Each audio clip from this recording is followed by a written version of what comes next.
I can't tell you how many times I've seen a scenario where two businesses are identical, bank accounts are set up, the names are almost identical, the type of business that they're doing is almost identical, the revenue is almost identical, but one business owner has a 580 credit score and the other one has a 750 credit score.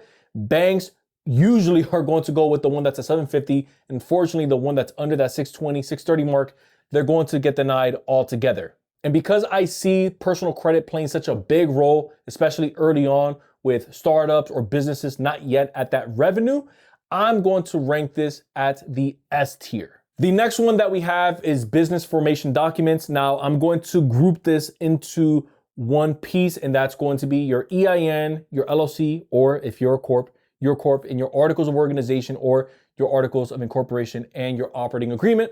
Let's break these down. Your business formation documents is what you get when you set up a business entity. Having an LLC or a corp set up is what actually separates you from the business. This creates what's called a corporate veil. Now, if you have a sole prop, there's still no corporate veil created, even if you have an EIN.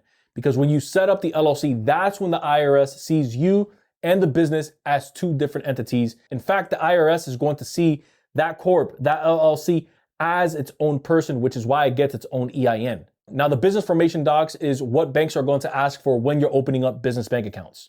And your EIN, also known as your employer identification number, is like the social security number for your business. And so that's what you're going to use to apply for credit on behalf of the business. And when it comes to your operating agreement, this pretty much says how the business is structured, meaning what ownership of the business you have. So maybe you have 100% ownership if you're a single member LLC, or maybe you have some members or partners involved in the business. This can be 50-50. This can be 25-75. Now, getting an LLC established isn't difficult. You can either use a third-party servicer or hire an attorney in that state that you're looking to set up that LLC in to establish and set up this LLC for you. So once it's set up that one time, you're good to go. Now, an LLC or an S Corp by itself is not enough for it to get business credit without everything else that we're going to be breaking down in this video.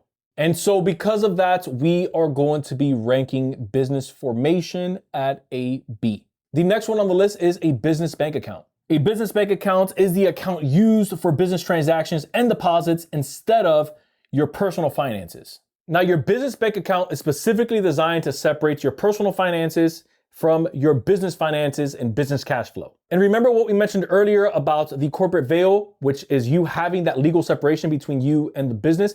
Having a personal account and having a business account properly separated is going to allow you to keep that corporate veil in place and keep your accounts from getting shut down altogether if the bank ever sees that you're commingling funds, which is what you want to avoid altogether. Now, in addition to that, having a business bank account established allows you to build up a partnership with that bank. What this means is they're going to see your business as someone who wants to do business with them.